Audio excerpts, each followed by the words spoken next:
In the tapestry of life, where every thread holds a story, America in black and white emerges as a haven for the voices echoing through the heart of our communities. In this podcast, we wade through the rivers of our collective experiences, celebrating the vibrant hues of change brought forth by the whispers of hope and the roars of action. It's more than just a conversation. It's a journey into the heart of our society, illuminated by the light of those daring to dream and do. Join us, and let your voice be the melody that guides us toward a dawn where every color finds its place in the masterpiece of our shared destiny. Together, let's paint a future brimming with the positives that dwell in our minds and the actions that shape our world. Good evening, family, and welcome to another powerful episode of America in Black and White, where truth meets testimony and community meets clarity. I'm your host, Charles Zachary King, and tonight we are stepping into a conversation that sits at the intersection of education, justice, and humanity. In a world where too many students, especially Black students and students with learning differences, are told what they aren't, tonight's guest has spent 25 years showing them who they are. He has built classrooms where every child belongs, communities where every voice matters, and systems where restorative justice replaces punishment with possibility. He's a teacher, a healer, a connector, and a champion for students who are too often overlooked. And his work has not gone unnoticed, from being named 2019 Arizona Teacher of the Year to being inducted into the National Teachers Hall of Fame, to receiving an honorary doctorate for his contributions to special education. Tonight, we welcome a man who embodies what it means to serve with purpose and lead with love. Family, help me honor and celebrate Dr. Kareem Neal. Hello. Hey, Am I welcome good? to Dr. Neal. Yes, sir, I can hear you. All right. So, is there anything I'd like to say to the audience before we get into the show? And I'd like to also say welcome back to the show. Thanks for having me back. Yeah, I just finished my school day. I'm actually coaching now, so I gave them some drills, and now I'm back here, so I'm excited. Yes, sir. Well, let's get into the show, and I'd like to first start with your life story, your roots, where the audience can get a better understanding and know who Dr. Kareem Neal is. Take us back to your early years. Who was young Kareem before the titles and the accolades? I suppose young Kareem was kind of a bookish, kind of a schoolboy, kind of a person. I did really well in school at a young age. I even skipped a grade, which I think a lot of people just thought it was because I'm really tall, because I'm 6'7". I'll do it like that for the little kids. I'm 6'7", but and I was this height since I was 13 years old, so I grew really fast. But I kind of came into school, um, I think ahead of the curve because of my grandma. My grandma just would have me at her house if she was watching me watching soap operas, and she was just teaching me. She was teaching me how to count. She had, because back then, of course, everybody had encyclopedias instead of the internet. So she would have me like look up words in the encyclopedia if I was like watching a soap, and I was like, "What did they mean by that, Grandma?" She was like, "Look it up." I would go grab an encyclopedia and look it up. And so when I went into kindergarten, first I was super connected to my mom. I still am, and so I cried a lot in the beginning, and they had me like kind of off in the corner. I was crying like the first day of school or something like that. And the teacher realized, though, she would just like put something in front of me to do, and I would just do it really quick. And she was like, "Well, hold up, this kid is, he's kind of a good student." And sure enough, of course, they started testing me, and they started putting me in, like when I was in kindergarten, I was going to first and second grade classes for math and reading. And that continued through my early education. And so I skipped a grade. And then I think because I got that kind of positive reinforcement, and I saw, right, the teachers didn't necessarily automatically treat kids well. They were treating me really well because I was like, answering all the questions and kind of being that schoolboy kind of person. And so, yeah, so I was like a really bookish person because I think I got the kind of reinforcement from it that I needed at the time. And ever since then, academics has kind of been my thing. I've been into learning. I've been a lifelong learner, but that did start as a young kid. So as a young kid, you would have seen me walking around with my mom, and she would be like, spell this word, and having me spell things for people and weird stuff like that. A lot of folks in the neighborhood around down in Trenton would call me the professor. It was really funny. So yeah, so I think bookish would be probably be the best way to describe my early years. Okay. So, what were the defining moments in your childhood that shaped your sense of purpose? Yeah, I would say some of those kinds of moments. It was, being in spaces in which I stood out more because of my academic prowess than just like my height or the way I looked, because like how when kids are young, it's like, oh, they're so cute. I wasn't that, I was like this really skinny kid with glasses and I had bad teeth and the whole nine. But it was like I was standing out for this academic stuff, and it easily, I think, led me to then keep doing that. It was like, this is the one thing that folks are out here telling me I'm great at, and I got to keep getting that praise and stay in that world. And so it became such an easy transition from college to Mm, being a teacher because it's the thing I like to do. And I think it helped me as a teacher. I think people kind of point out the awards and things like that. And I think the thing that helped most with that was the way I was brought up. It was like, you know, everybody you got to give people love for something. I think a lot of times kids will come into a room, and if their behavior isn't how the teacher like, or they don't look cute or whatever it is, they're ignored, and it becomes a nasty place for people. And right. so I think I learned enough lessons as a young person to make sure my students don't go through that. I think the best thing I can say about my 29 years are not the awards, is more like my students felt really, really welcome and really, really loved in class always. Um, and so I think that's where the success kind of came from. Mm. So, how did your mother and grandmother influence your understanding of education, justice, and community? Yeah, it was connected by my mom. I would say my grandma was like my first teacher. I don't tell my mom this. She's probably smack. She was, that I can remember. Obviously, my mom was teaching me things as a toddler. That, of course, I don't remember. But in terms of when kind of that formal education thought processes came, it was my grandma, like I said, sitting there in her house, counting the string beans that she had me break in or whatever it was in that house. She was like, somehow academics are going to be a part of it. And I think my mom really connected kind of that the justice side of things.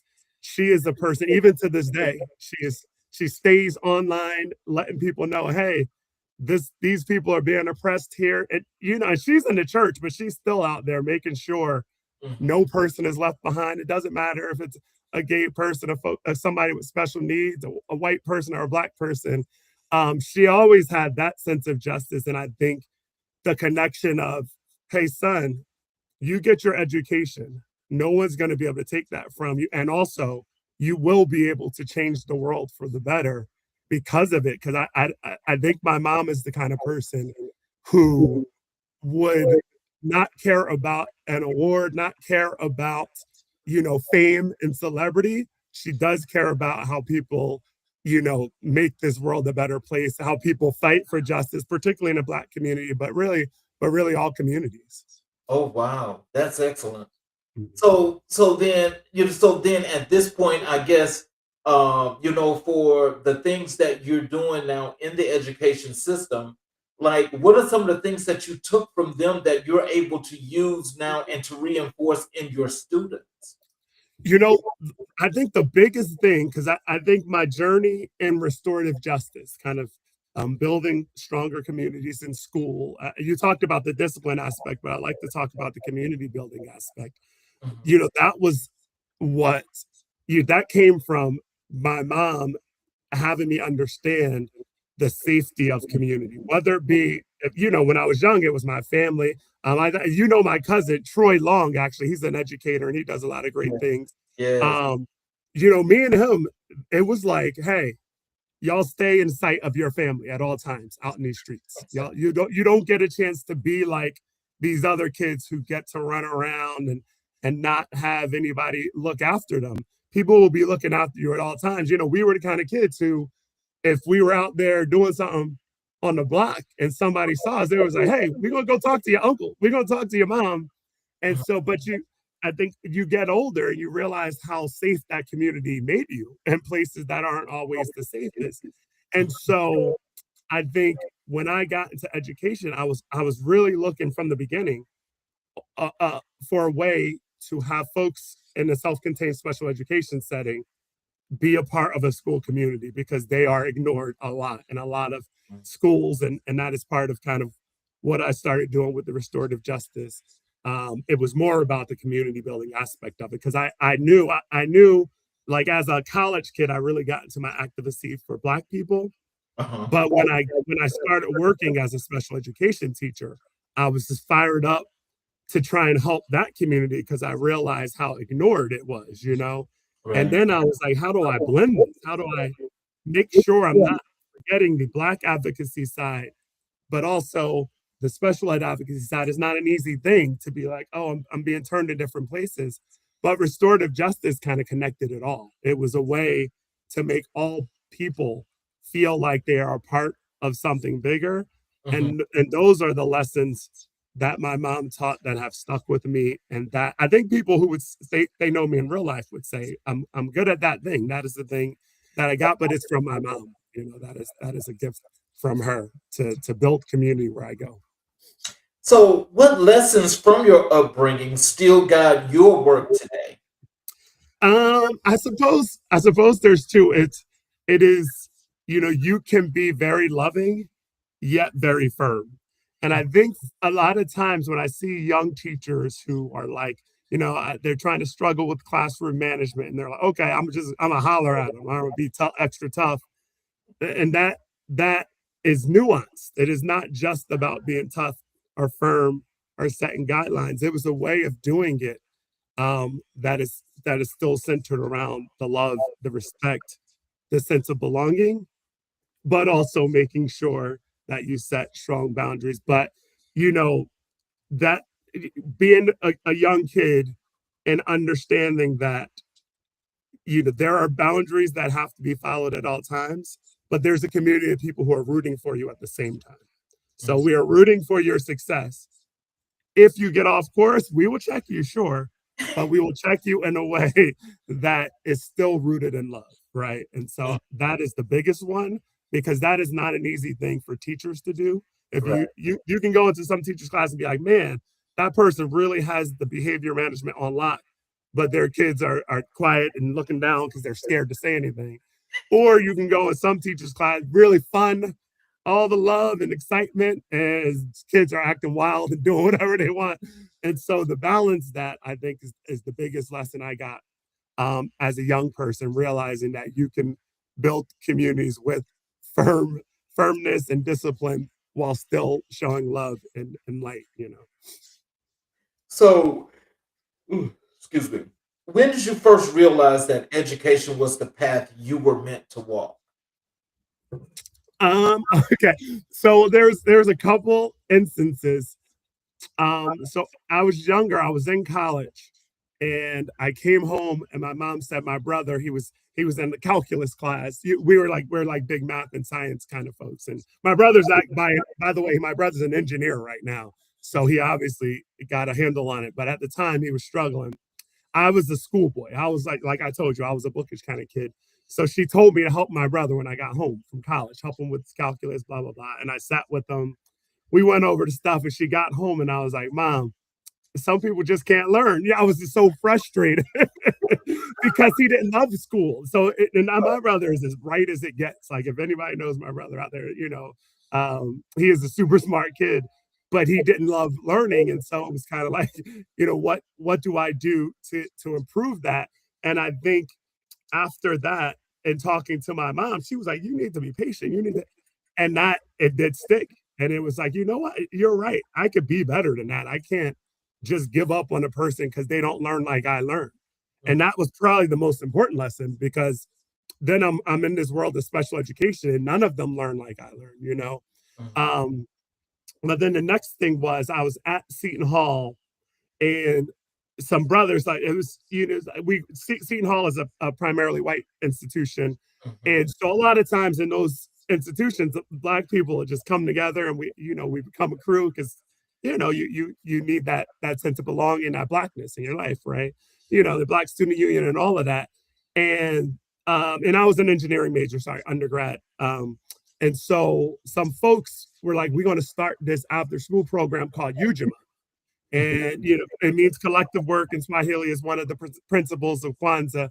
And it was like, oh, we're going to go into the communities and tutor some kids. And so in that work, even just the planning of it, I was like, okay, this is the thing that I am inherently good at, even more so than math, which had come easy to me as a young kid. It was just, man, when I talk to someone and I explain things, I just seem to have a way, and it brings in the light in me, which of course then makes the person a little bit more interested. When you think about some of the solid teachers you had in your career, you're probably thinking about the ones who really had a passion for the job, not just the ones who were just good at their subject. I think most teachers are good at their subject, but I think the ones that really stick in there are the ones who have this passion for it. And I realized in doing that program with my fellas that, man, for me, this is it. This is the thing that finally brightened me up, more so than just the math, because I was good at it. So there's a difference between being good at something and being passionate about something. And I realized I had this inner passion. Oh, wow. So let's talk about your special education journey. You spent 25 years teaching students with cognitive delays. What drew you to this work?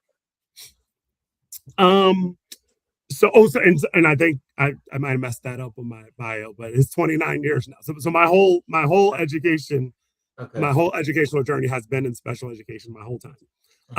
So what happened was, this was kind of by accident. I worked as the person who like swiped people's IDs at Seton Hall. Anybody from Seton Hall listening, they probably remember I worked at the rec center. I also was a terrible referee, because they let us be referee for intramurals, and I was terrible. But anyway, so there was like a Special Olympics event, and somebody had called me over, and they was like, hey, you're really tall, and some of the athletes were wondering if we could meet you, or whatever the case may be. I was like, sure, I'll come over, say hi. I was like setting up, and walked over, and there was like an authenticity to those folks that we didn't have.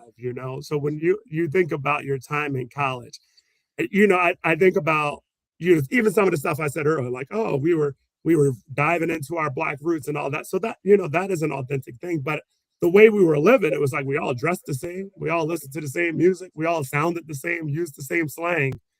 And this was a group of people who were all individuals who weren't thinking about how the world was perceiving them.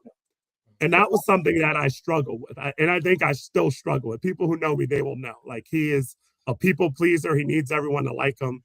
They are not like that. And I really respect and love it. And like I said, because it's not a thing that I have automatically, it drew me to it, And I was like, I got to be a part of it. What do I do? And I talked to the president of my university, because I worked for him as well. I had all the jobs. I was like, hey, man, I was a driver for him. And I talked to him about it, and he was like, well, maybe try be a paraprofessional while you go to graduate school. And that's exactly what I did. I was a paraprofessional at a school for kids with autism in New Jersey called the Developmental Learning Center of New Providence. And I loved that. And so that was it. I started, my first teaching job was there as well. And then in Arizona. Wow. Well, first of all, I will say this. I would find it very difficult that anybody, or there was a person that didn't like you, because you have a very bright personality. So it had to be hard for people not to like you. That's crafted, though. That's what I mean. I mean, like, making sure everybody loves me. I gotta figure out how. I am a person who is a happy person. That's luck. I know that's luck, because I've watched enough life to know that some people's baseline is happier than others, and I am a person who's a bit happy. But I do have this. I'm like, I want everybody to like me, so I'll try. and everybody's not gonna like it. But when you think about, I do a lot of stuff with race, and I've even spoken to large groups of conservatives, and I'm like, woof, they're not gonna like me. You know what I mean? And so, and so you can't. I know you can't control it, but I do think it's a thing that I seek out. So, what do people misunderstand most about students with learning differences? Man, I would say the first thing is they are thinking. So a lot of people who do not have they're not on a spectrum. They do not have a disability. They don't have a kid with disability. They have this kind of like mindset of they want to pity them, like their lives are so sad, so hard because we are placing what we expect from our life on them. But Right. my students are among, so post COVID, bro, Mhm. kids don't love school. Kids are having a hard time in schools. And I'm thinking of general education kids, right? They Mhm. were off for a year. They were on their phones, tablets, computer. They love that much more than they love school. My kids still love school more than they love anything else. My kids are, you ask my kids what their favorite day of the week is, Monday, they come back to school.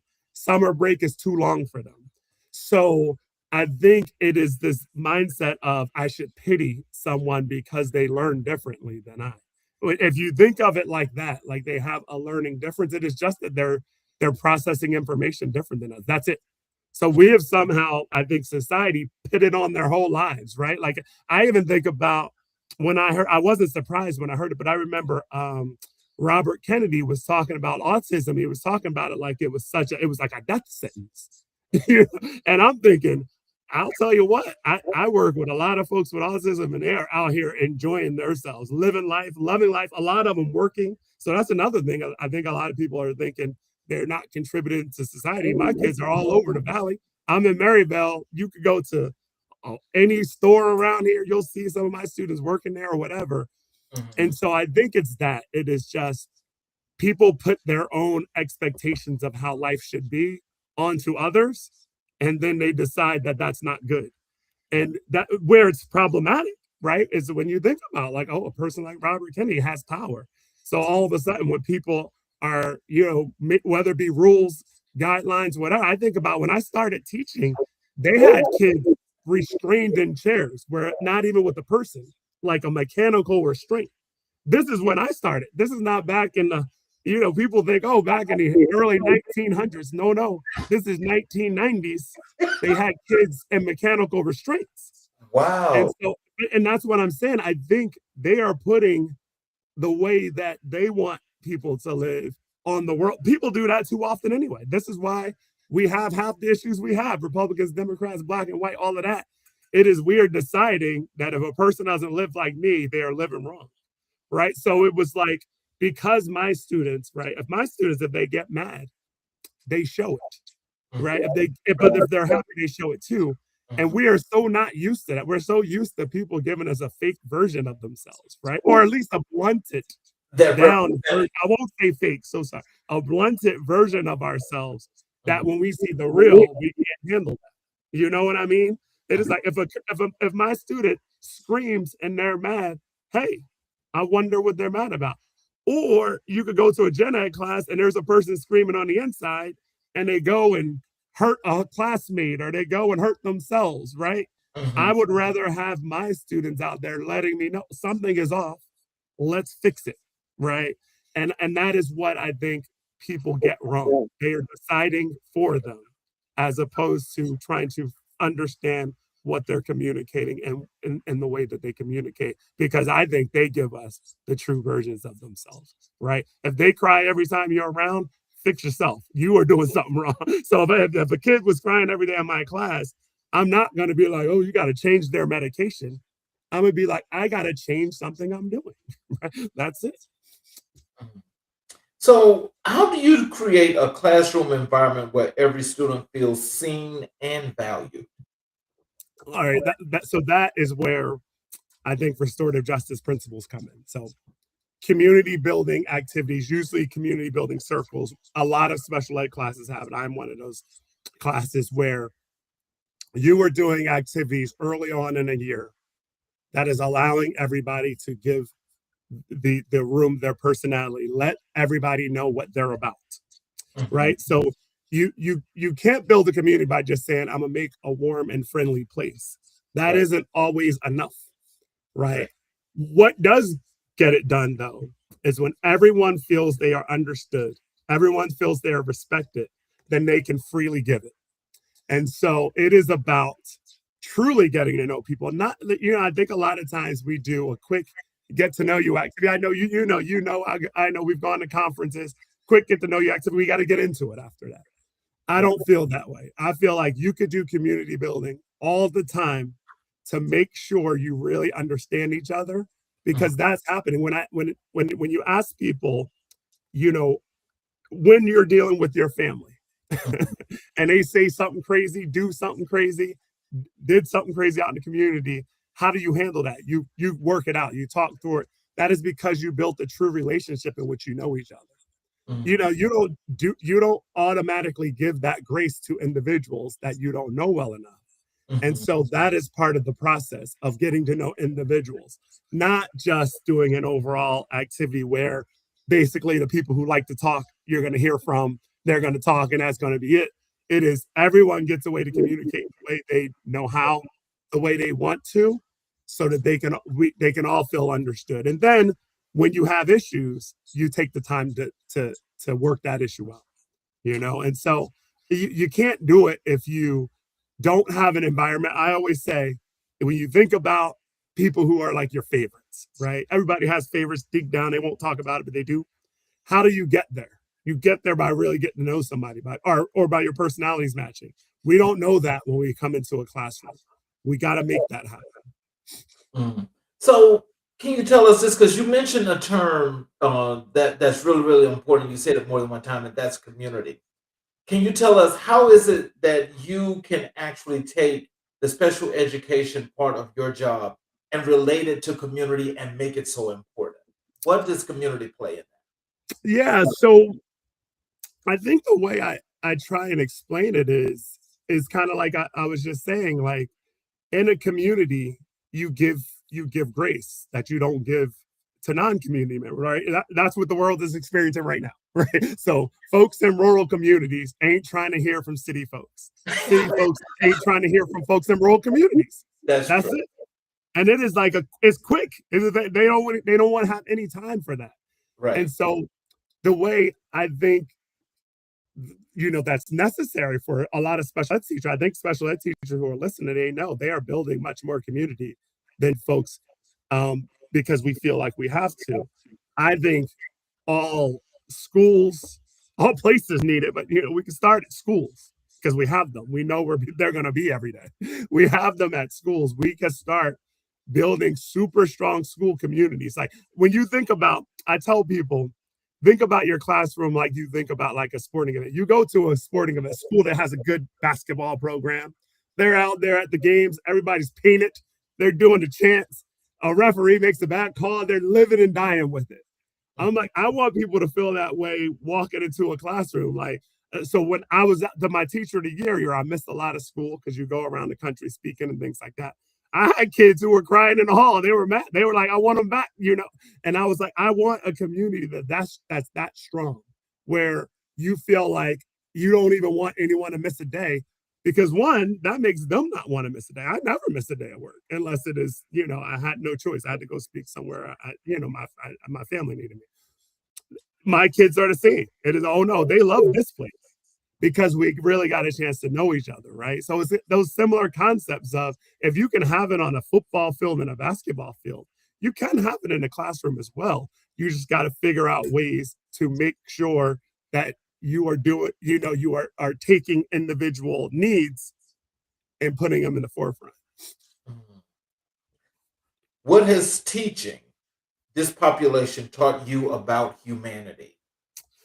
Oof, several things, some good and some bad things. Like I said, one of the things I kind of talked about, some of the shortcomings I feel like humanity has, and I feel like that is, we judge people based on what we need, as opposed to what they need. So that is like the first thing I've gotten from it. I think I've seen so many people pity my kids. I'm like, my kids are. out here happy and you out here sad and you pitying them, you know. So I think that's one thing I've gotten. But you know, the thing that I take from it that's the best is that you can find, you know, something in everyone that is so unique, so special, so brilliant, if you take the time to do it, right? And so that's, I think, coming into my room, the difference between coming to my room and coming to the standard class in my high school is you can come to the standard class in a high school and feel like you know the kids already. They'll start talking, they'll start, you know, well, they're just like every class. My class is nothing like that. And it takes time.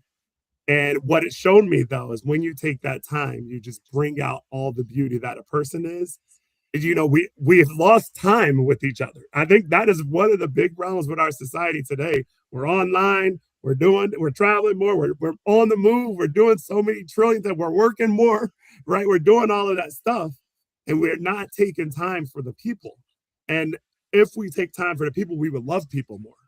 And so that's what you get from my class. And we're all taking time with each other in our classroom. You come in my class, you know that all the students love each other and they love me and I love them. And it's very simple, you know, but it just takes time.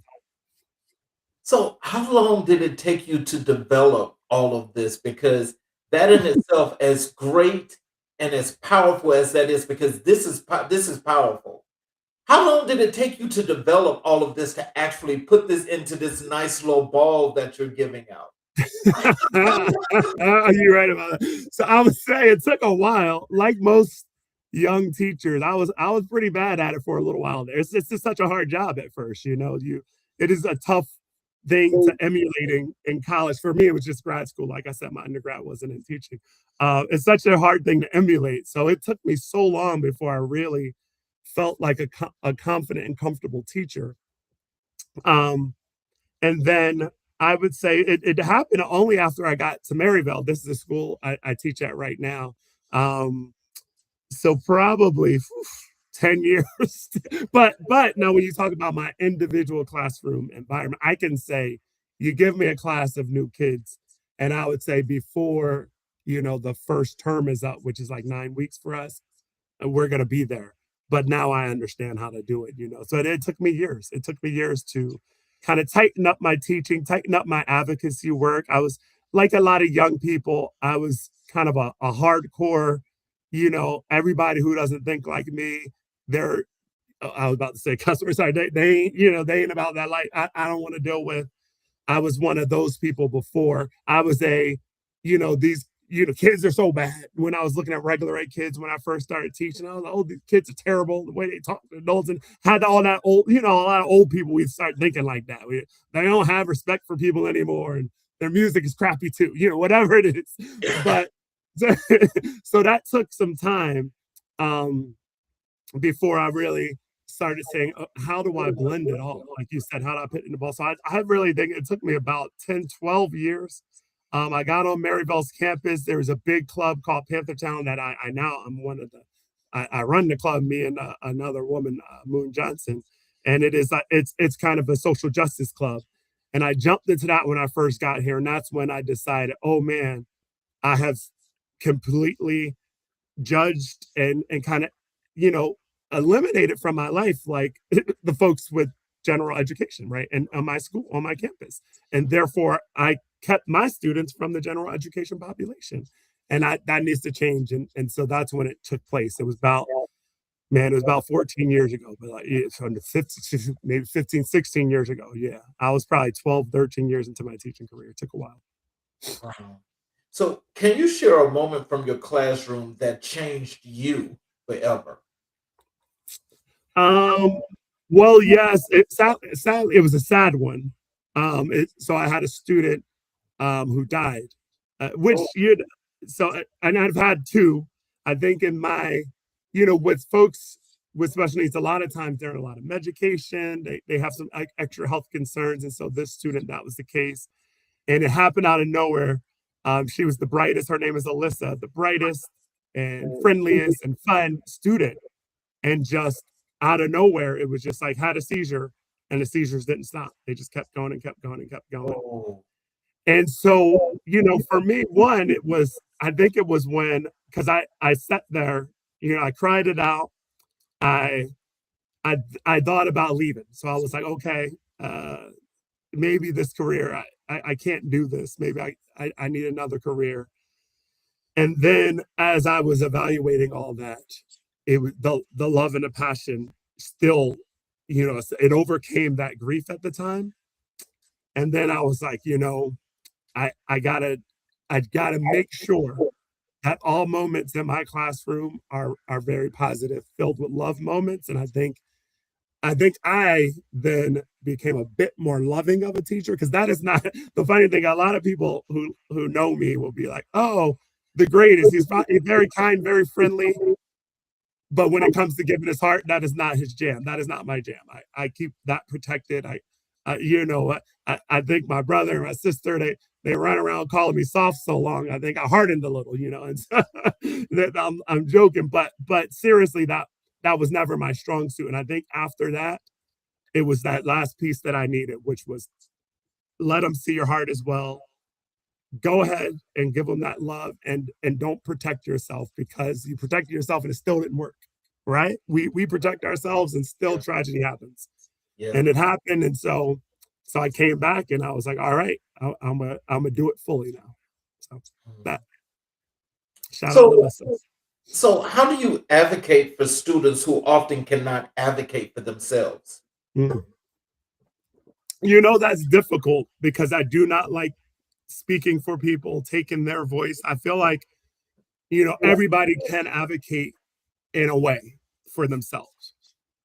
But I do think, I was fortunate to win a couple of those awards. You talked about it in the beginning, and I wound up getting kind of this big pulpit that I didn't have before, and I knew that I only got it because of my students. Right? You don't become a great teacher in your backyard. You got to study to become a great teacher. It happens because of you and your students. And so then, one, it emboldened me to do it, but it made me realize I had to start saying, hey, students, I know it seems like like it's going great. What more can we do? Right? What more can I do to help you? What is happening out in the world that you're not loving? And so the advocacy part is easy when you love the people, you care for the people. But the hard part is figuring out a way to do that in a way that is not encroaching, right? You don't want to be, have some God complex, think you're some savior. You don't have to be that. But I do care enough about my students and know that I have a little bit larger of a platform. So I talk to them all the time about the things they're seeing, loving about the world, not loving about the world, so that I can make sure that I address some of those things. Mhm. Wow. You know, I tell you, it just sounds, that sounds like, when it comes to doing the work that you do, that you have to more than just care, and you more than have to just just have to have that emotional side of doing your job. But it's also like primarily you really take on the role of like being another parent. And so, like in that, I mean, like how do you kind of keep yourself from actually going too deep into that? Because I can see that that's got to be very emotional. Yeah, it's tricky. And I think, shout out to teachers, because they're out there doing a job that is, oof, it's a hard one. It's not an easy job. And I think to be really effective, sadly, you got to give so much of your time. Now, the thing is, though, for me, I don't have a family. So I don't have a wife. I mean, I have a family. So sorry. My family is there in New Jersey right now. Now, if they're hearing this, obviously, I love y'all. Y'all are the best. But I'm talking about I don't have my own right here in Arizona. I don't have a wife right now. I was married before. I'm not married now. And I don't have any children of my own. So I do have just more time. And so I know that part of my success is because I have more time than the average adult out there teaching kids, right? Some of them are going home to their own kids and all of that. So it's pretty tricky, to do that. And like I said, I gave up kind of trying to guard like my heart from this work and saying, like I said, that thing happened to Alyssa, and it was either I get out of this thing or I say I do it a little bit differently. But I am okay with giving more of myself than others, and I know that I am in a unique position to do so because right now I don't have a family. I don't even have a wife right now. Oh wow. What systemic barriers do students with cognitive delays face that the public rarely sees? Man, what they don't see is because of the way they are prejudged by society, they're not even allowed to be peers with their peers. It is the most frustrating thing. Kids who are out here on my campus, right, walking on my campus, but some of my basketball players, some of the people in my club, I have to remind people, my students are your peers. You are not here to help them. Yeah, and so there's that pity that I got to help them at all costs. I got to talk to them like a baby. It drives me here. I see somebody talking to someone with Down syndrome like they're a baby. I'm like, they're 20-something years old. I don't talk to any of my students like a baby. They don't need that. And so I think the barriers are they're even though we in society, we know this to be true. You can take away a law, you can take away a perceived barrier, and people still follow it, right? We took away schools are desegregated, yet schools are still as segregated as they were before Plessy Ferguson, right? Schools, right?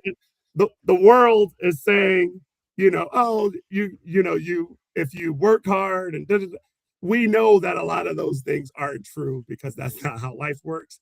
And that's similar with my students. It's like, oh, we become a more inclusive society, but how often are they being included? When do you see folks with special needs out here leading? I go to a conference. It is the most amazing conference. It is the Minnesota Down Syndrome Association. Strong shout out to Sarah Kerfman. She runs this.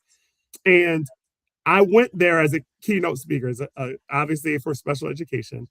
And the other keynote speaker was a man with Down syndrome. I was like, exactly, right? And then they had breakout sessions being ran by folks with Down syndrome. And I'm like, see? And so if you got a person who can get up and give a keynote to a large group of people, and in his keynote talk about how he swam a leg of the English Channel, stop pitting these barriers on our folks, right? Our folks can do the things if we give them the chance. So I think we talk a lot in society about being more inclusive, although right now in society, who knows? I think there's a fight against inclusion because it's in DEI, right? but we have to actually live it. We have to actually be truly inclusive. Otherwise, my students still feel like they are not a true part of society, right? We're not seeing them enough. I talk to my parents of the students in my class, and it is like, if you're then they say, oh, Johnny was talking about Sally, who's in PE class, and there's this friend. And I was like, hey, have you ever seen them? Have they ever called the house? Have they ever played video games for your son? If they didn't, they're not their friend. And so, and that's the kind of thing that I think is happening with folks who learn differently. It's hard for them to even make friends because they're just being locked out of society. So that is the biggest thing. I just feel like they're still locked out of society. Wow. So how has your teaching philosophy evolved over the years? In the beginning, this was the easy one. In the beginning, people gonna listen to me. I'm a big person. I got a big voice. I got a big presence. Yeah. Yeah. I hovered over some kids. I've let them know. I was like, hey, I'm 6'7", 250. Everybody's listening to me. You know what I mean? And so I felt like my philosophy when I came in was that behavior manage. Make sure that everybody is well behaved. So I had a bunch of robots in my class sitting there quietly talking about what's next, you know what I mean? And so it became, let's make this class for everybody, not for me. I was making a class for me. I am comfortable because that's how my parents raised me. It was like, oh, you better not be jumping on that couch and making noise in my house, blah, blah, blah, whatever it is. Okay. And they would do the thing, my dad would give the big voice. Hey, right? And so I was doing that. but Right. that is not the best way to get the most out of your students, right? It is nice to have great classroom management, but to get the most out of your students, they can't fear you, right? They gotta love the space they're in. They gotta feel comfortable in the space they're in. So that is a big change. So people who knew me back into my DLC days in New Jersey, they probably was like, yeah, his classrooms were on point. Everybody's quiet, but they were quiet. They were a little scared, probably, because I was using that big voice all the time. Now I don't raise my voice. I don't even raise my voice in my class. So it's quite a difference, actually. It's quite a difference in terms of, I've allowed a softness, and I am a naturally patient person, but I wasn't using that in the beginning. I was like, no, I know how to shut down behaviors by being strict because that's how I was taught. And it did work for me as a kid. But I needed to make my classroom a little less rigid. So I'm a much looser person now. So let's transition over to your restorative justice and community building. What led you to become a restorative justice trainer? It was kind of like I said, I was looking for a way to blend my advocacy. I was always on that, like, what can we do to make schools better for Black kids? And I was always on that, what can we do to make schools better for folks with special needs? And it was just, I feel like I'm just like, oh, all right, I got to do my Black advocacy one day, my special ed advocacy one day. And our district actually had an initiative. They were like, we want a restorative justice team led by Ben Clark, an amazing counselor. He's a school counselor. He was our restorative justice lead at the time. And I heard about it and was like, oh, maybe this is the thing, right? I knew a little bit at the time about restorative justice, and then I learned a lot. And how it is when you apply for something. It's like you then learn more about the thing to make sure you're ready.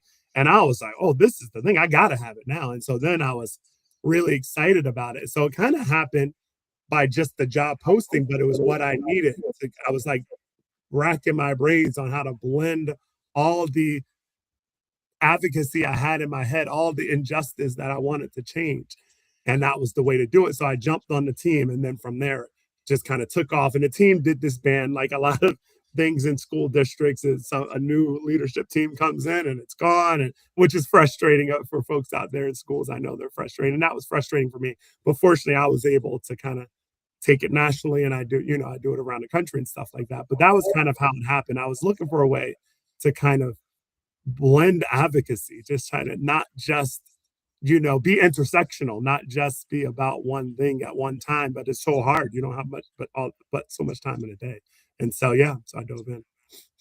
So just to be clear for our audience, I want to make sure they get this one note, is that we actually have had a guy that actually does that kind of work strictly in Chicago. But Dr. Neal was the actual very first educator that came to this program that talked about restorative justice. And since he has been here to talk about that, there's been an enormous amount of educators now that are mentioning this, which means that apparently it's taken off all over the country. And so I want to thank you for that.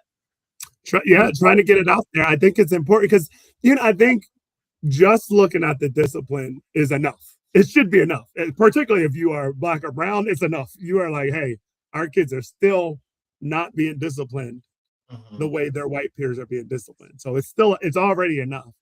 But I think if you consider, it also really helps like things like attendance and the way your class functions. And when we think, a lot of times we think about culture, right? Blackness, all right, we're church going folks.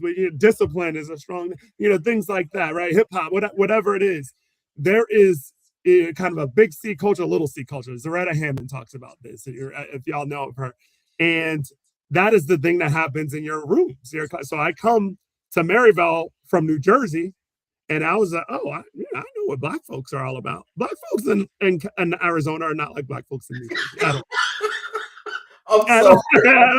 Hey, it's quite different. I'm gonna tell y'all, and I even think about, because we're laughing about it, but I even think about like how people out here are stunned that I don't like Snoop Dogg or Tupac. I'm like, they corny. I'm New Jersey, bro, New York, whatever.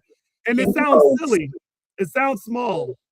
but that is the little culture that you miss by just assuming this, you know? And Right. so I think when you gotta attack also little culture before you get to big culture, because I think a lot of times now, particularly in the world, we are thinking about super big concepts in culture. It's like, oh, white and black, you know, such big things. But then it's like white rural and white educated, black rural, black educated, right? Black city folks, black country, and that means you need to learn people better, not just this is what I think black people are. Black people are not one way, just like white people aren't one way, and vice versa. And so if it's not just about the discipline aspect of it, which like I said is enough, consider that. Consider getting to know the culture of your classroom. You know, it is an important thing, and it'll just help the parents in your class love you more, which we all know is not an easy thing sometimes. The students in your class love you more and love the class more.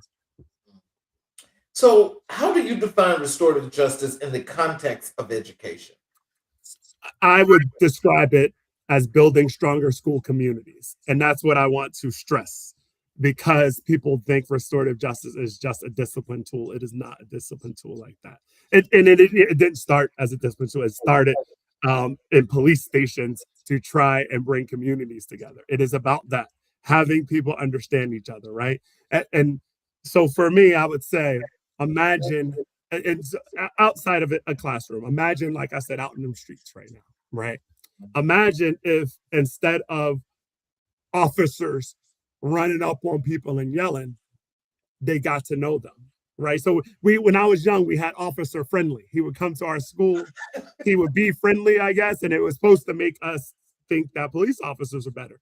But police officers in our hood was just running up on us and yelling. But if they were acting like Officer Friendly out there talking to us, we would in turn be out there talking to them, and we would understand each other. So we might be like, Officer Friendly is having a bad day. I don't want to call him a pig when he walks by, right? And he, in turn, might be like, hey, I know, you know, I pulled Kareem over and you know, he's acting fidgety. I'm not going to assume anything and pull out my weapon because I know him. I've talked to him. And so that is kind of the real concept of restorative justice. Students in your class is not just that kid in the back who puts his head down and refuses whenever I tell him to work. You understand that kid in the back who puts his head down. So then you get to approach him and be like, hey, Mark, you tired tonight? Anything happened at home? We good? You want to talk? You want to? And that person would in kind talk, not just be abrasive to you because he really doesn't know you other than you're the person who gave a lesson and you gave a 5-minute community building exercise in the beginning of the school year, and that was it. And so that is what it feels like. It feels like I know them all. All of them have the potential, one, to get more grace from me and to give me more grace. And that is what we want from the world anyway. Right. So what does true community look like inside a school? You know, it looks like a place where people aren't like afraid to like talk to each other, sit with each other. And I say afraid, you might not even look at it that way. You might be like exclude, but a lot of exclusion comes from fear, right? So it's not like kids. I know we watch a lot of, you know, TV shows and movies. They got to amplify things to make a good storyline in a short amount of time. But on campuses, kids aren't running around making fun of kids with special needs for the most part, right? What they are doing is avoiding them because they don't understand them. And so there is some fear. They're not going to say it. You don't say that. You know, I'm not going to walk up to you and be like, I fear I fear urban white people. I don't. I can say that. But if you don't know them, you do a little bit. You're not saying it. You do because you don't understand them. And so what a strong community looks like is just they're interchangeably hanging. So like go into my cafeteria when my students go to the caf, my students sit with anyone. And those folks gladly sit with them. They don't just get up and be like, oh, okay, the kids with special needs are coming in. I got to make space. Me and my kids, my crew is going to go. Or I wouldn't even know what to say to them. They already do because we've been building this community for years. And so if your community doesn't feel like that, your community is not a community. When individuals are left out, even if it's a small amount of individuals, it's not yet a community. I think about, a lot of blocks I've lived on, a lot of places I lived at. It's like, oh, it felt like a great community. But we're whispering about half the block. It's like, then it's not. Then it's not. Get them all in. And if everybody feel like it, that utopia of back in the day, you can leave your kids with another family on your block. Yep. That is what a community is. In our school, it should feel like that in our schools. It should feel like you are comfortable when you see a general education kid come up to a special ed kid, because it's not going to be any problem. And if my kid is having a day, crying, screaming, they fly on the floor, that kid is not going to judge them or anything because they've had a chance to get to understand them better. So it's more like that. It's like this shared understanding in which we can all show each other so much grace and so much love that it just becomes comfortable. Like when you think about your cookouts, they're comfortable. We could say anything. That's what makes them special. Yep. You don't just get that though. When an outsider comes in, it's like, I don't know if I can talk to them. Police walk through the park. It's different, right? But the community you built, y'all could say anything, do anything, and you could get into a fight. He liked the Cowboys, he liked the Eagles, and y'all got heated, got loud. Yes. Y'all aren't stressing that. We're not going to hurt each other. We love each other already. Right. So how does bias show up in classrooms and discipline systems? It shows up. So just like I was talking earlier, it shows up in the form of fear. So when I talk about and people might not want to hear it, but I gave an example earlier with the police, right? My mom used to talk to me about this. She was like, I was 40 years old. She said she was still scared of a police pulling me over. And I am about the most buttoned up, half the people think I'm a white person if they hear me on the phone, right? But still, she was like, you are big, you are black, and there's fear involved in that, right? Yep. And people who know me, they can almost laugh at it. Like I said, my brother and sister call me soft constantly. So it's different, but that's what's happening out there. So in the classroom, right? So if I sub a classroom, so I don't know the kids. Let's say I'm in class and a white student raises their voice, right? You're in class and a black student raises their voice, you're like, what's going on? Everybody gonna be cool? Yeah. And I think that is the mindset. It is, oh no, when black people do it, maybe they're gonna fight. So I'm a little bit scared, right? And so if you're a black person, you're comfortable with it. I'm comfortable with it. Sure, everything's gonna be fine. Why would a teacher who's never dealt with black people feel comfortable in that situation? So I think it's they're racist. They send the black kids to the office every time. A lot of it is fear. People aren't like this. There's not many Klansmen who are like, all right, here goes what I'm gonna do. I'm gonna go 4 years of undergrad for low pay, and I'm gonna go into a black community and teach some kids so I can discriminate against them. That's not how this works. That is not how this works. I've talked to a lot of educators. I would say 99% of them want to love every student. That don't mean they will though, because half of them they don't understand. They're a little scared, and that's what can happen with these restorative justice kinds of conversations to alleviate that fear. Bias shows up that way. We just assume something, right? So here goes a bias that I had when I first came to Maryville High School. See a young white boy, a 17, 18-year-old white boy, wearing like a long dark jacket, and he's looking angry, and his hair is a little bit greasy, and I'm like, is this kid gonna be that kid who right? Yeah, exactly. So this was a bias I had when I came here, and because I did come here after Columbine, right, not too long ago. So that is a bias that I don't have anymore because I had the chance to build community with these folks. Y'all don't, so a lot of y'all still have it, and that's what it does. And so what happens is I didn't avoid this kid, and that's not okay, right? And then maybe if he's in class, some teacher is avoiding him or being extra nice to him, or, oh no, it's okay, you don't have to do it, John. Whatever it is, that is not helpful. Positive or negative stereotyping, not helpful. And so until we get to know them, bias shows up that way. It takes away their experience in some way, whether it be quicker discipline for them, like I said, or easier. Sadly, a lot of bias comes from that. It is like, oh, a lot of people think young black kids aren't smart. So they're giving them easier work or letting them off the hook. And I'm just like, that's the worst bias in these schools. It is not holding into academic excellence. That is the worst of the biases. You know what I mean? And that's one of them because of that. Because you mess around, you watch enough TV, you think black kids are dumb. And which is ridiculous, of course, but that's what you think before you get in there. And so you have to address your bias. You do. You have no choice as a teacher to get in there, do some real community building, do some real getting to know you with families and students who are different than you so that you won't have it anymore. I had to do it. I had no choice but to do it. Whether you're white folk, when I went to college, I told people on my college campus, there was, a lot of white, I was like, they were like, I can't lie. I was a little bit afraid. You were a big kid. I was like, I was afraid of y'all too, because of what I heard about white people from the black people I know. And historically speaking, you know what I mean? And so that doesn't just end. You got to talk about that. Yeah.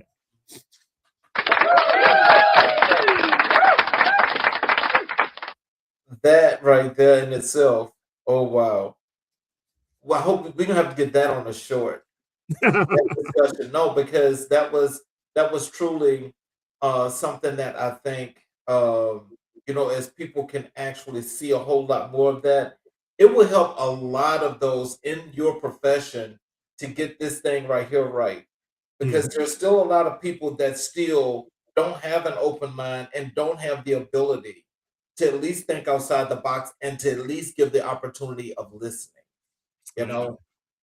And people are a little afraid. It's really for me, it's ridiculous, but I know it's a thing. People are so afraid to be like a racist and I'm just, like kind of the conversation I just had with you was like, I saw this, the white kids, the long coats, and I had this bias. It is okay to acknowledge your bias because that is the way you fix it. You out here hiding from it, thinking I can't possibly be racist or sexist or whatever it is, then you are doing a disservice to everyone around you. You got it. I knew. I was like, I have biases because I'm a person. Of course I have biases. And I will out loud deal with that, and that's what you have to do. So what strategies help educators build authentic relationships across differences? Well, first is having structured activities that allow every individual, to communicate to you in a way that works for them, right? That is the first thing. It is, you got to circle up whatever you want to call it. You got to do that thing to try and build that community first. So the first thing comes is just talking to them, right? And it is, giving them the space to be open to talk freely, right? That does take time. I do think you start off. So I always say, start by circling up with your class, having your class sit down and just talking about something silly. What's your least favorite food? I'll be like, succotash. It was terrible. My mom used to force me to eat it. Whatever, you can start laughing about it. Anyone could share about a food they hate or something like that. Something that's right. Name the corniest rapper of all time. Whatever it is, the easy stuff to talk about, right? And then, you build on that. Then next thing you know, you're like, okay, so tell me about, your biggest fear, right? Tell me, and then you get conversations that are heavier, right? Tell me about what you think of, what you think about your future, and then you get into the kinds of conversations that allow you to truly get to know people. But you got to start. You got to sit down and do it. It doesn't just happen by teaching a class and being friendly, because that's I don't know, 80% of teachers. I hope they're friendly. That's a lot of people. But you do have to set, specific intentional time to do those kinds of community building activities, not just a get to know you on paper thing. They write some stuff down, a thing in which we get to share in ways that we feel seen and respected, and vice versa. They need to feel that. Until they feel it, they're an outsider in class, and anything can happen. So how do you help schools shift from punitive models to healing centered ones? So I do this. So I do train on restorative justice. So I've been to a decent amount of schools around the country. I do a lot of even kind of speaking about culture, right? Kind of like I talked to you about big culture, little culture. I do talk about school culture and how to address that. Um, you know, I I talk about what your populations that are different look like or feel like on your campus. So are your special ed kids kind of hanging in the basement or off to the side? Are they included in your activities? So just kind of giving schools a checklist of are y'all seeing this? Are the gifted kids feeling like their peers are also the special ed kids? If not, your community is broken and it's time to get working on fixing that. So stuff like that. I mean, a lot of stuff. I have. I rarely talk specifically about behavioral stuff, but I will do restorative training. I will do inclusion training, kind of like the special ed stuff I'm talking about, because I think all those things are quite important. But I also so I do talk a lot about what a school is for, because people sometimes forget. It was like, well, kids are there to learn. So you giving them detentions in which they sit and stare at a chalkboard or even if you're not doing things to enhance the learning, then you also aren't being responsible to the students of your school, right? If you are taking shortcuts based on your perception of the kids you teach, then you're also not behaving in a way that is restorative to your students as well. What success stories remind you that this work matters? I think some of the biggest success stories come from, like I said, that cafeteria example. Because when I gave that, it was funny. We used to, when I started here, the special education classroom, they would send a paraprofessional to the lunchroom. They would gather all the lunches, bring it to the classroom, and the kids would eat in class. And so I know, and it was a practice that no one questioned at all.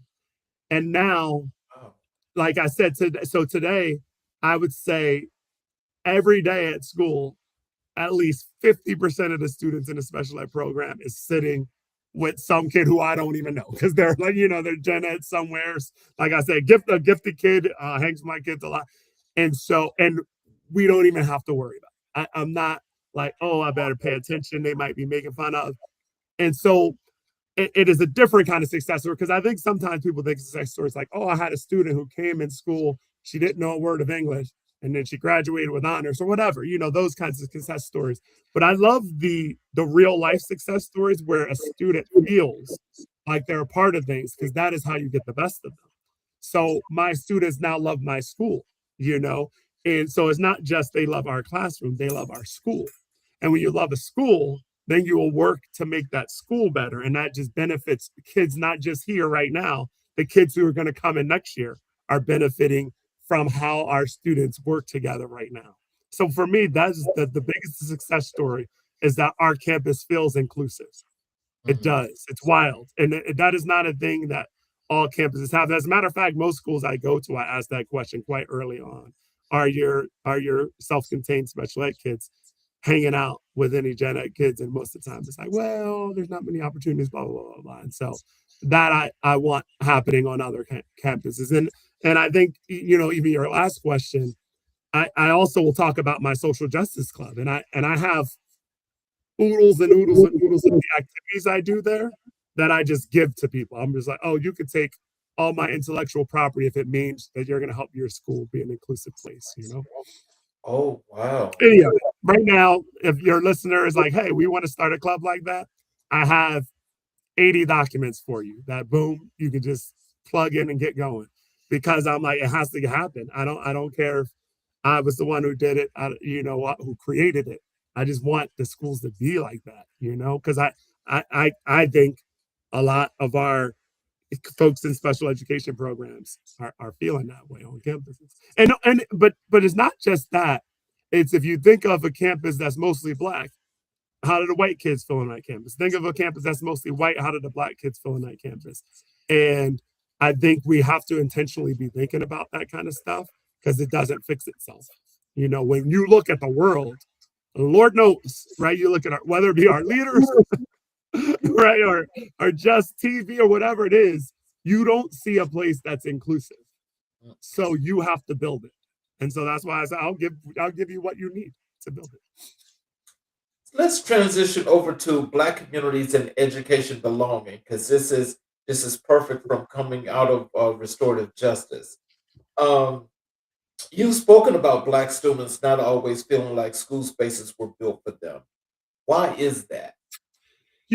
I do think a lot of it is that bias, that people come in and they just have kind of a shorter fuse with Black kids, and so when I think about Black boys a lot, because that's what I was, of course, and I think about the fact that I think the number is now like 6% of teachers are Black males. It's very low, of course, and so it's hard for them to connect to a school, and then in your classrooms, and I'm saying this to the non-Black males out there, they are on the shorter lease. They just are. You, admit it to yourself. Don't admit it to yourself. That's what's happening in school. It's happening. So you don't have to admit it to yourself, but it's happening. And so since it is, I do think you have to be intentional in making them feel like a part of the school community. I think there's probably a decent amount of people who are not Black in the world who truly think that Black families don't care if their kids get a good education, which is the most ridiculous thing. The Yeah. most ridiculous thing, because I felt like it was from birth. People were like, hey, don't be playing around in that school. Yep. Because they expect then the teachers to do the teaching, right? They are like, we're doing the parenting.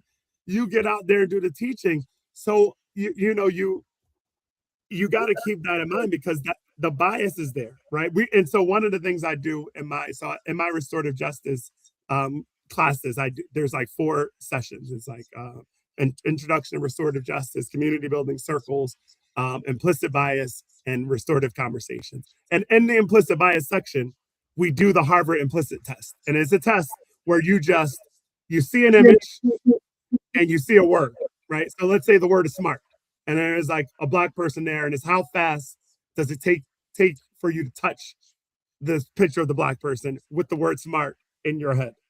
And with that implicit test, it is almost like 80% of the time people have a little bias against those Black students. So with that being said, they're coming in with a shorter lease. You might not want to admit it, but it's happening. And so we got to correct that. We got to sit there and say, why is this bias manifesting themselves? Because if we don't, it's going to stay the same way it is right now, which is Black folks having as high a chance of hitting school prison pipeline as they do of hitting honor roll.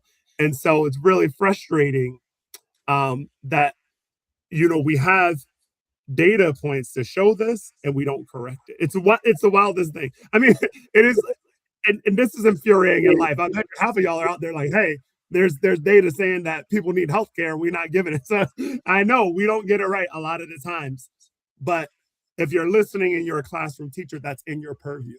You can actually change it, right? So a lot of problems that we face in life, we can't change individually.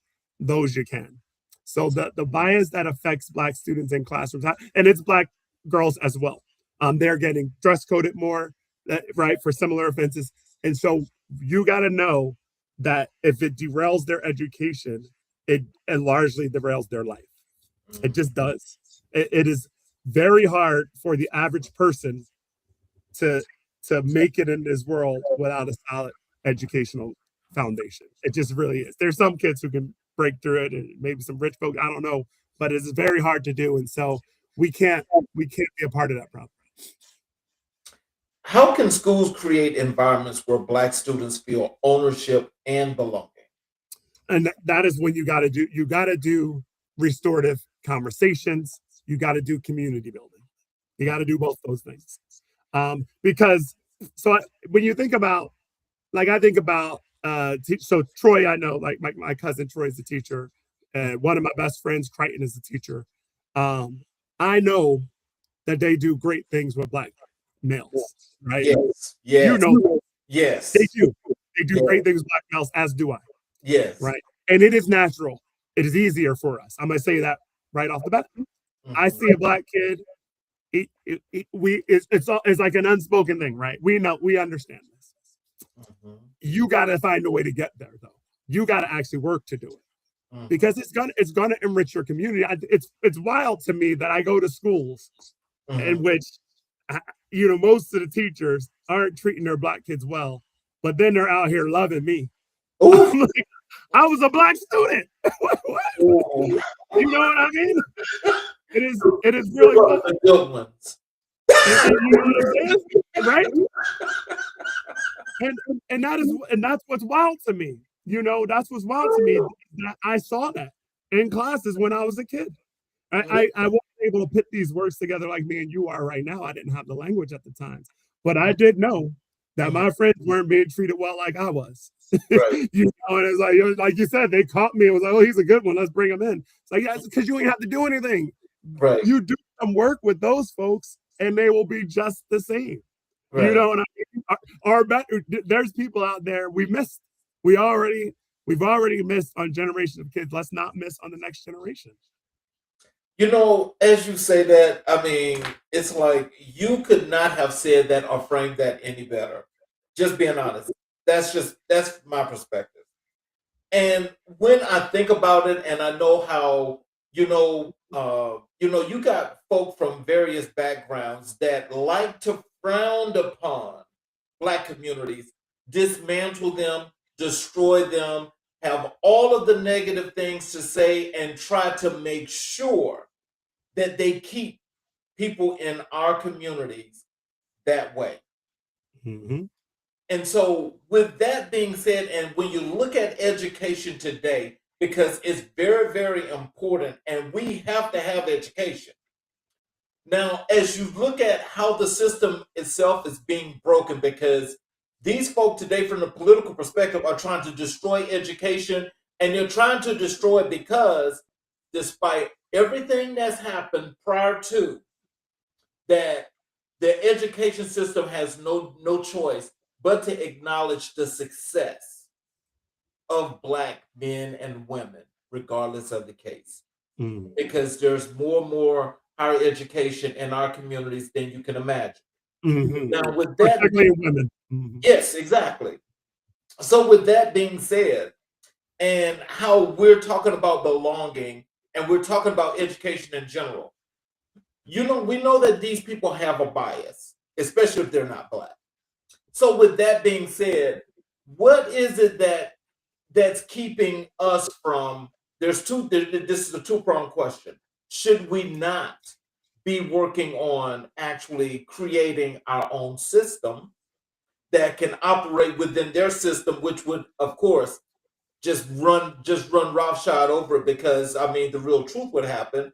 Or how do we try to get these folk that's in the system that's already destroying it, and they have that bias, how do we work with them to make it better? Because I don't think that can happen. I can't lie, and it's going to sound wild for me, Mr. Restorative Justice and inclusive and things like that. I do think the best chances are good Black schools. I cannot lie. Yep. Right. I've talked to parents who I am public ed proud, and I am a big union person and all of that. But if a Black parent comes to me and is like, hey, I'm on my second, third school, and they're treating my son this way and that way and blah, blah, blah, and I don't want to go to a charter, I'm like, hey, if you find a school that works for your Black kid, you got to make it happen. And it's sad, but I do think is that crucial, right? So while I am a person who likes to build bridges, I still am like, we need some Black spaces that are safe, because the system is so big that, right? Like, how many people are going to hear me? Right? I've gone to a lot of schools, but I'm going to drop in a bucket. Well, it's given a Tic Tac. And so if there are Black schools out there, but are Black and brown schools out there, and they're good, I think if you have a chance to send your kids to those kinds of places, do it. I do. And I'm public ed proud, and I want all the kids at my school, but It is right now. It's too big of a system, and it is too broken for all people at this point. They're kind of the current administration is attacking it from all fronts. So heck, it might not work for white kids either soon. And I mean, it's already not working for poor white kids. But yeah, I do think we need our own spaces. I do, we even need, little things like kind of how the Panthers have the Black Panthers have breakfast programs and doctors who are volunteering their time, because we also know it's happening in the healthcare community, right? They're not treating Black patients as well because of their bias, not because they hate Black people. So, and that's the thing you got to remember, right? Because I think it's like, oh, all of a sudden victim blaming and everybody shuts down. No. But if those spaces aren't working well, we do have to build our own stuff, and even if it's very small spaces, if you can do it, do it. I know Fred, the last woman I dated, she knows, she has a good friend who started a Black school in Georgia. I'm friends with Sharif Mekki, if you know him. He's started schools, and so and he advocates for that, and I think that is how I feel as well. Even though I'm a union person, even though I think we need to save our public schools because all poor kids in America gotta have it. But if you can find a Black school in your neighborhood, because I think the average Black educator, we can't imagine sitting in a classroom full of Black kids and not giving them a rigorous teaching experience. You know what I mean? Yes. Because like I said, I think y'all might think this way because of what the media feeds you, what history has fed you, that Black parents aren't about education, they are about education. Yes. But they just you get beat down from a system that doesn't treat you well. Right. And so if you can find it, if you can start it, I know my cousin has been trying sometimes to start schools. He's been thinking about heck, if you can do it, do it. Yes. That is the best chance. I can't lie. So what role does representation play in student success? Oh, it's massive. It's massive. It's massive elementary. Even though I can't, everybody's gonna laugh at it. I can't mess with the little kids. Maybe because I'm too big and running under my legs. They're too energetic. I don't know. I can't. So I can't teach. I can't do it. I'm never gonna go elementary. But statistic after statistic has shown that kids up to third grade having a Black teacher has changed the trajectory of their whole schooling if they run into a Black teacher in that time frame. So, man, if you can teach elementary education somewhere, if you can start a little tutor time or whatever it is, tutor in a spot, it will be huge because they see it, they understand it. Because, when a young person, I've talked to many Black kids out there, and when a young person sees me out there, they're like, huh, okay. And then when you say stuff like, oh, yeah, I grew up, I didn't have any money. Word? You don't seem like it. You know what I mean? Or, oh, I grew up in a rough place. What? And so they do need to see it, and they don't have as many opportunities to see it, but the representation just puts them on a track. But what it also does is it protects them in a place where they don't get that much protection. Do you know what I mean? They can run to my rooms like, hey, Mr. Neal, this teacher talked to me crazy. I don't know what to do. Because they know that if they brought it to somebody, probably not going to be well received, right? Exactly. I bring it to somebody who's going to be well received. So they need people out there. They know they have allies around. They know they have people that they can just talk to if it's a rough day around, that they feel like can understand their experience a little better. The representation is, if we can somehow change the number from 6% to 30%, it would be crazy. It would be crazy. If schools had a bunch of Black male teachers out there, it would do a lot. You would see the society would change. It would be amazing. So how do you support Black students navigating systems that weren't designed with them in mind? I make sure that they are people who love learning, because I know for me, it was, a combination of my mom and learning that got me to a place where I wasn't going to be taken advantage of in this life, right? And so that is the thing. It is, you hollering at people, defying people, still not going to get you where you want to be in the end. Education certainly will, though. And whether it's on your own, whether you find, if you, once you become well educated, people won't be able to manipulate you easy, right? They Yep. won't be able to speak to you any kind of way, right? And it won't make you feel bad about yourself, because that, the confidence from being an educated person is half the battle sometimes. You know what I mean? Like, it is the thing, because like, how sometimes it's like we need our own spaces, but sometimes we also need to be in their spaces, and we need to be able to walk that space with pride and do well in that space. It hell high.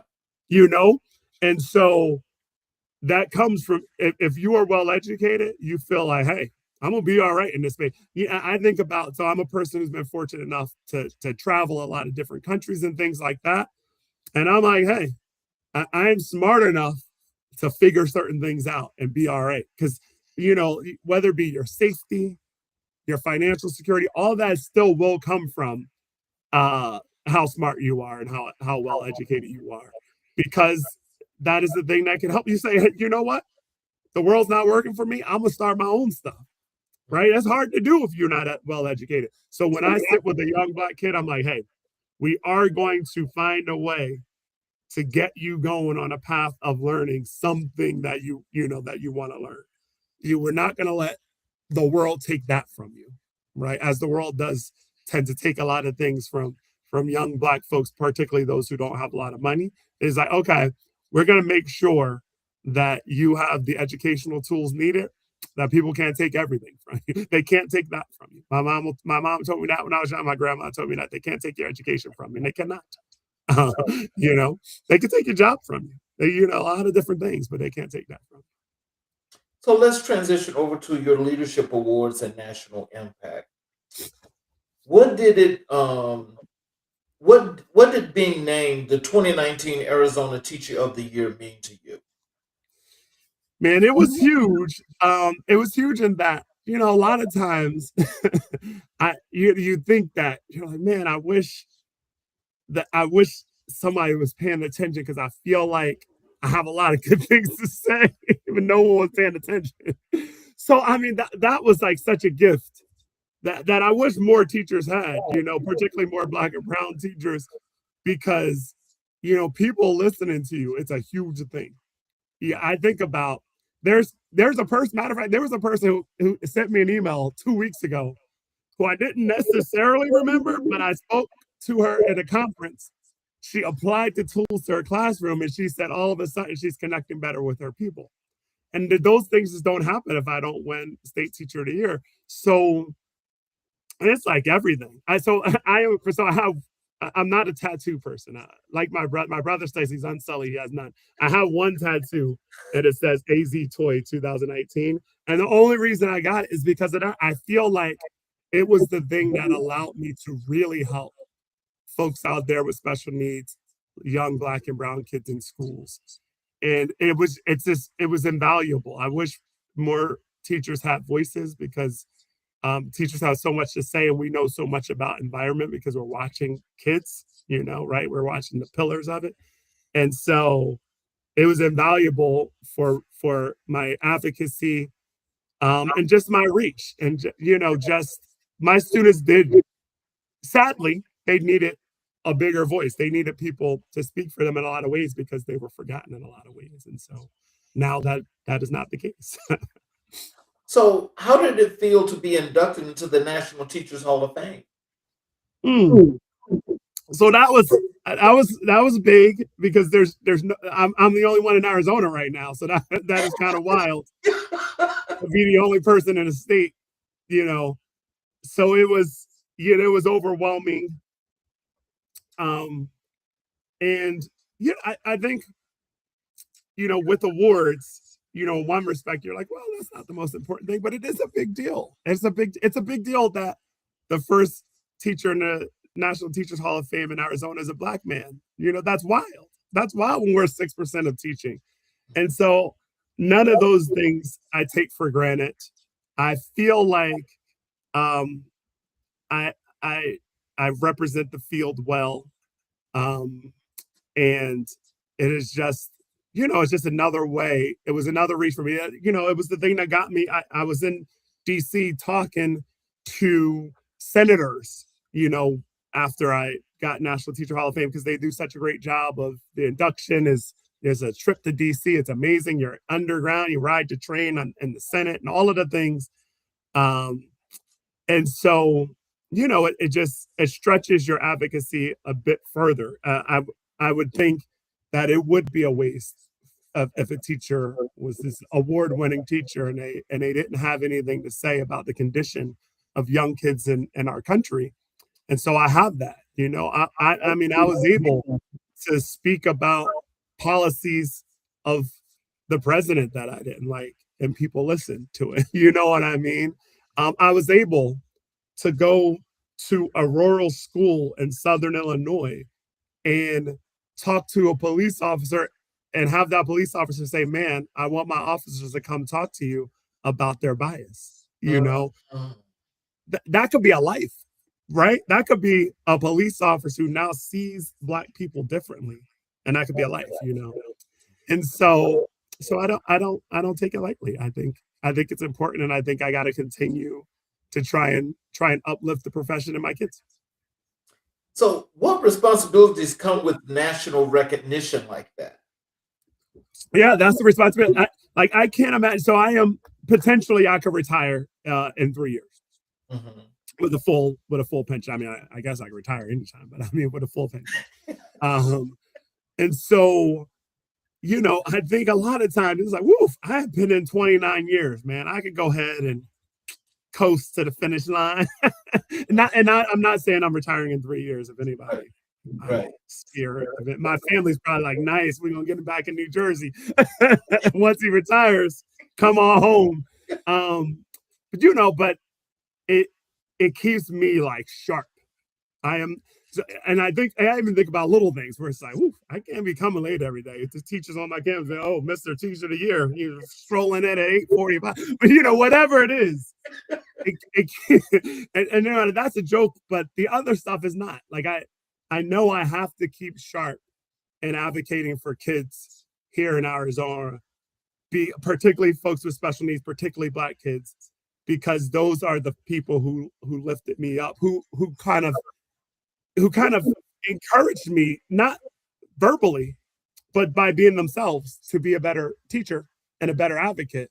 So I can't now be like, now I got all the stuff, so I'm good now. It's like, no, I got to do more for y'all now. You know what I mean? Right. And so that is the responsibility, but I think it's a responsibility that I like to carry, because I'm like, I don't trust it to be other than me, because I know what my heart is saying. I know my heart is saying, find a way to make things a little bit better for Black and brown kids. Find a way to make things a little bit better for young girls in school. Find a way to make things a little better for kids with special needs in schools. So let's talk a little bit about mentorship and professional growth. You helped pilot the NNSTOY mentorship program. Why is mentorship essential for educators? Well, on the ground, I remember COVID time happened, and a lot of parents were like, "Whew, I see why your job was so rough," but they really did. but they really did, which is funny because they thought they did, and I'm like, it's even harder than that in person, right? And so, you need a mentor. You need mentors because you're going through this thing that's so difficult.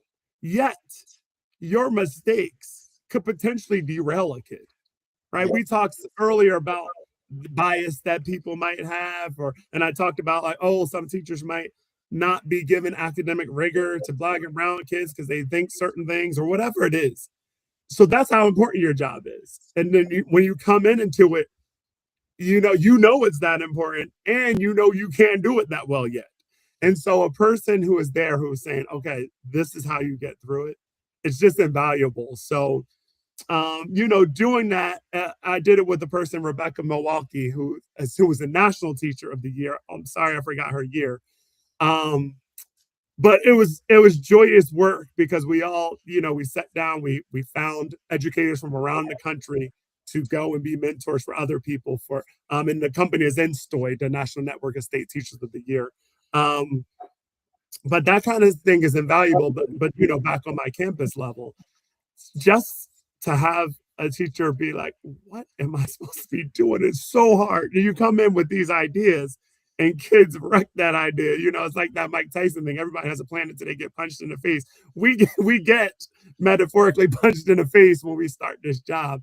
And so it's nice to have people who can go through it. And I think another thing for me, why mentorship is such a big deal. And I know a lot of Black teachers get a lot of extra work because of like, oh, there's a Black kid who has a behavior problem. Mr. Neal should probably talk to him, you know, and they get a lot, right? I think Black people, all and you should be a coach and this, that, and you know, and I think there's already too much stuff. But if you have the space in you to be a mentor, it's so important coming from that lens because young people are ready to be strong advocates, right? But they're so confused about even their job that a lot of times it gets blunted. They put it on the shelf for a later date, and a lot of times we lose it. And so, if your mentorship could be that, I noticed that when I was mentoring, it was the last person I mentored who was not in Arizona was a lady in Louisiana. She's in New Orleans, a black woman, but very young. So I was about to, because I'm 50 something. She's 24 years old or something. But she was like ready to be like an activist type teacher. And I wanted that for her. And it was nice that she had me for that other stuff. She had me for the day-to-day teaching stuff and the how do I deal with the way people talk crazy to me sometimes and all of that. So that she also then felt free to kind of to do that advocacy work that is super important as well. That transcends into this next question. What advice do you give new teachers entering the profession today? I would say try your best to not have rigid expectations because you're going to disappoint yourself. And that is sometimes the thing that a lot of, so like the average, I think, lifespan of a new teacher is like a year and a half before they leave the profession. But I think that comes a lot of times with this rigidity of what you think you are going to be able to do. And so you come in and you're like, I have a plan and I'm going to do that plan. And when it doesn't work, it becomes hard for you because you are rigid. In your mind, you thought you had the best thing for them. Right. You don't necessarily know what's the best thing for them until you get in there and start talking to them. So I would say for new teachers, go in there with a super open mind, do that community building work that I talk about, do community building circles, talking to your students as much as humanly possible so that you really understand what your students need. And then you'll have that successful first year, which is all important. I think if without a successful first year, that summer, a lot of teachers start looking for jobs. And that's why the rates of the rates of staying are so low. So also when we chatted earlier, and we talked about Black history, and I asked you who were the most influential people or persons in your life and career, and you mentioned to me your mother, your grandmother, Malcolm X, and Angela Davis. Yeah. How did your mother shape your understanding of justice and compassion? So my mother was that person who, you know, she watches the news and then talks to you about it, which is nice, right? Because when you're a younger person and you see an older person watch the news, a lot of time you just hear complaints. Right? She's a person who just then has a conversation with you. You know, there's a history in why they're treating Black people this way, and next thing you know, we build upon it and we got into rich conversations. And so she kind of put me on that path. And then you know, it's funny when I think about Malcolm X and Angela Davis, it was almost like different ways that they shaped me, and that I get into college and I immediately read the autobiography of Malcolm X. And I immediately decided that I was going to be a Black Panther. It was just like, you know, I'm like hardcore. I'm wearing Black hoodies. I've grown a beard. I'm just like doing it. But it did help me say every single Black cause I see, I want to be a part of it because, you know, that book changed my life, right? But then what Angela Davis did, she made me see uh, discipline in a certain way. Angela Davis talks a lot about, of course, the prison system. She talks a lot about Israel and Palestine. She talks a lot about, you know, the kind of oppression that men bring on, right? But what she did that was interesting is she said, when you are in this world and you believe that strong discipline is the answer, you are feeding systems like the prison system. You are feeding systems of oppression with your anger, with your need to punish, right? She talks about our need to punish as a society and the harm it does, right? And we, you know, we talk about the rates that Black kids get punished. They're the ones that are taking a brunt of that punishment. And so, you know, she helped me balance that. She helped me balance that hardcore activism from, you know, being a considerate person in my, you know, does everybody deserve to be punished? Does every, you know, comment I see online that seems a little bit racist need to be thrashed, or does it need to be educated? You know, and so so all of them had a hand in it. Yeah. So, what wisdom from your grandmother still guides your leadership? From my grandma, I think it would be everything you do, there's an opportunity for learning, right?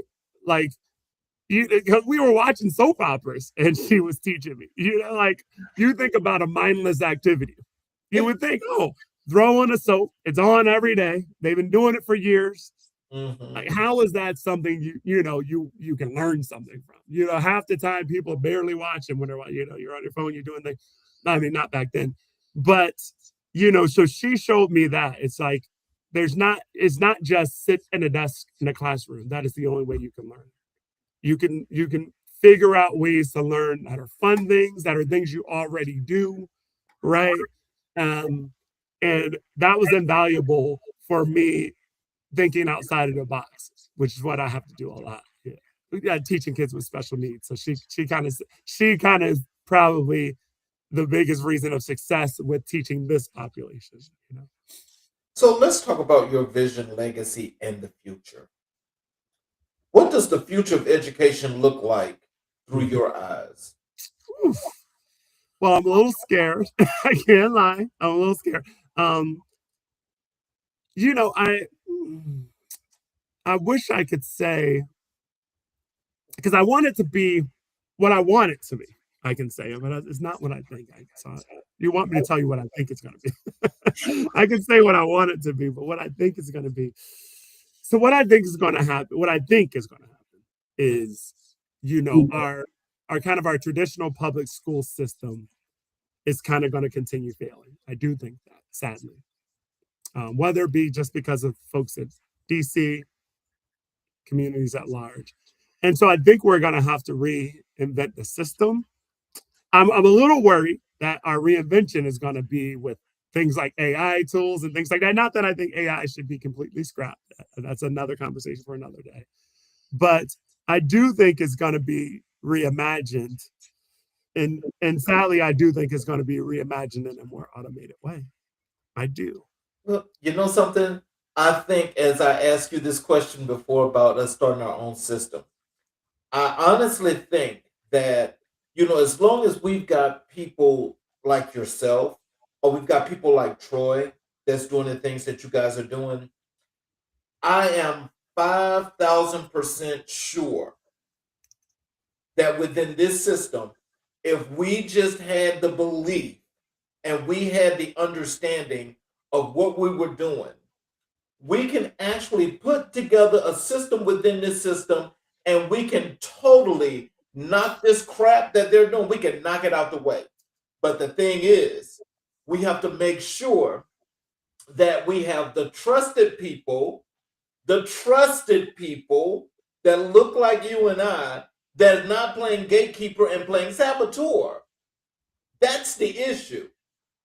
Because some people don't believe that we need to have that progress because they're bought and they're understood to continue to stay oppressed and repressed, and that makes them feel good. Mm-hmm. Agreed. I do agree with that. And I love that what you said about that because I'm like, when it happens, because like I said, I do think that's where it's headed. It's our system as we know it Mhm. is is exploding, imploding, whatever you want to call it. And I do think it's going to take smart people to build community schools that are actually effective, actually. And when you think, the funny thing is, one of the thing about like Brown versus Board of Education, I kind of mentioned it earlier, like, oh, it's segregated schools and things like that. Prior to that, the education system had a solid amount of Black women teachers, Yes, right? There was a lot of them. And sadly, the desegregation of schools messed around and cost a lot of them their jobs, yes, it did. because the world is pretty horrible back then, and but that is the kind of stuff we needed, right? So when you think about, because I think a lot of times, people are like, oh, the old days life were more simple. I was like, well, no, actually it was much more oppression. However, when you think about small pockets in Black communities, they were doing all right. They were on Yes, the come up. yes, That's when you were watching people go to school, brothers wearing suits and ties in yes, 10th grade, and exactly. you know they were serious about their education. Yes. So I would love to see that. I would love it, and I would be a part of that. Retirement or not, I would be a part. Somebody at school, I'm ready. You got me. So that sounds great. So, what legacy do you hope to leave for your students that you've taught? Yeah, I want to leave the legacy of just kind of this like radical level of inclusion. Just this was a person who flipped that hierarchy, because schools are like caste system as well. Yes, Our they are. society is like a caste system. We think of caste, we think of India, but we're pretty adjacent. And schools are just like that. Schools are really just like that. And so I think that is the legacy that I will leave. Like, oh, it was inclusion to the extreme. To the extreme, it was the folks that we normally aren't thinking about. Our Black and Native students. I got my Native map on the thing right on my right outside here is my Native American map of the country. Um, our our kids with special needs, that spaces should be open for everybody. Yeah. Final question. How can communities support the kind of work you're doing on a larger scale? Man, they what they can fight for schools. They can fight for what they really need to do is stop thinking about the world in terms of whether it be political party or just like Black and white. We need to start thinking about haves and have nots. Yes. I want our communities need to say, hey, I know we you say a lot of crazy stuff online. Your people, your white folks and Black people, y'all are out here on Black Twitter clowning us. White people don't care. We're out here. We're out here struggling together. Let's struggle together. Let's truly make some communities out of all of it's so many of us, and there's a few of these jokers, and they're holding us down. And half of the reason they're holding us down is because we fight each other so much. So I would say that to people on the ground, hey, don't even talk to your neighbors about politics. Don't even talk to them about race. Let's talk to them about, hey, the haves and the have nots. And let's get these communities together and start from schools. Be like, hey, we're going to do whatever we can to make schools good, whether we have to be a part of it, we have to put money into it, whatever. So, in closing, what are some words of wisdom and encouragement you'd like to leave for our audience? How they can connect with you via social media? If you have a website that they could go to? So I'll do that question first. So I don't have a website, so just Kareem Neal on all the things like Instagram or LinkedIn or Facebook. I use X, but I do Blue Sky as well. So Kareem. Mhm. Um, and words of wisdom is where you are at, build community. So when I think of, you know, unhoused people or whatever, we shouldn't be sitting on our butts. We should be like, hey, what can we do in our community? I attended a meeting recently where it was like, hey, we're going to find a way to to get some buildings and house our homeless people because they're being pushed out. If you live in Phoenix, you know this, right? Um, get together with your community on something. Your community is doing something. Yeah, a lot of times we'll think about. I remember I was online and they were talking about like, why don't y'all ever talk about black on black violence? Somebody said that, and I was like, what? I said, that's how I know. I was like, that's how I know you've never been to a black community. I was like, I was 20 years old at community meetings when we were talking about black on black violence. You don't know what you're talking about. So it's happening out there. You just got to be intentional about building community with your neighbors, and you need to do it. Well, before closing, I just want to say this, and I appreciate you for being here, and giving us this knowledge, especially on education, because education means a whole lot. But just like with Troy, the same invitation is extended to you because this platform is here to amplify those voices of that for people that are making that change and building communities. That's what we're here for. That's what we're going to do, regardless of the case. I mean, the outside noise does not matter. And the reason why it does not matter is because when it's this platform, this is mine. And so we're not about what the hoorah rah is, because the hoorah rah is just that. Those folk they don't mean us any good whatsoever. But there's also a lot of folk that look like you and I that don't mean us any better. And so it's like it's a shame, but divide and conquer still happens. But because that happens, we have to be able to move and shake and leave those other folk behind, because if that's what they want to do, we need to leave them out. We can zip them right on out. I am so proud to have the opportunity of you being Arizona's Teacher of the Year, but also, and having your cousin also here on the show as well, because the work that he's doing with CTE, and as you were talking about building communities with those programs, I mean, that is just pure excellence. That's pure excellence. That takes a lot of work and that takes a lot of time. And what you're seeing is that, according to your family, that apple did not fall far from the tree, because you guys are doing the real things that's making real differences. Thank you. And so I definitely, hope that we can, we can work a whole lot more and get some other things done, and we can start working on projects, because it really would make a difference. So just in closing, I just want to say this as we end the show. Is that Dr. Neal, tonight you reminded us that education is not just about curriculum. It's about connection. It's about building communities where every child, regardless of ability or background, knows they belong. You've shown us that restorative justice is not a program. It's a posture. It's a way of seeing people, honoring their humanity, and believing in their potential. Your journey is a testament to what happens when love meets discipline, when purpose meets preparation, and when a teacher becomes a liberator. To our audience, may we all take tonight's conversation as a call to action to build schools, communities, and systems where every person feels valued, affirmed, and connected.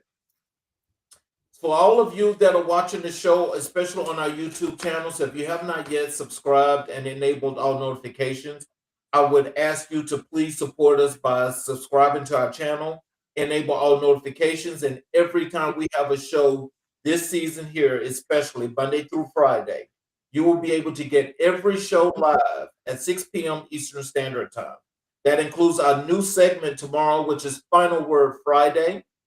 And I would appreciate each and every last one of you tuning in, because our panelists, I'm sure that they're going to have a lot of things to say. It's a little bit different than this show, but it's one that I think is more than going to connect. And so I appreciate you guys. You all have a great evening. Thank you again, Dr. Neal. And I will be reaching out to you, sir, because there's a lot of things I'd like to chat with you about. But you guys, you have a great evening. I want everybody else to have a great evening. We'll see you guys again tomorrow night on America in Black and White, where we will continue to color conversations on the canvas of America.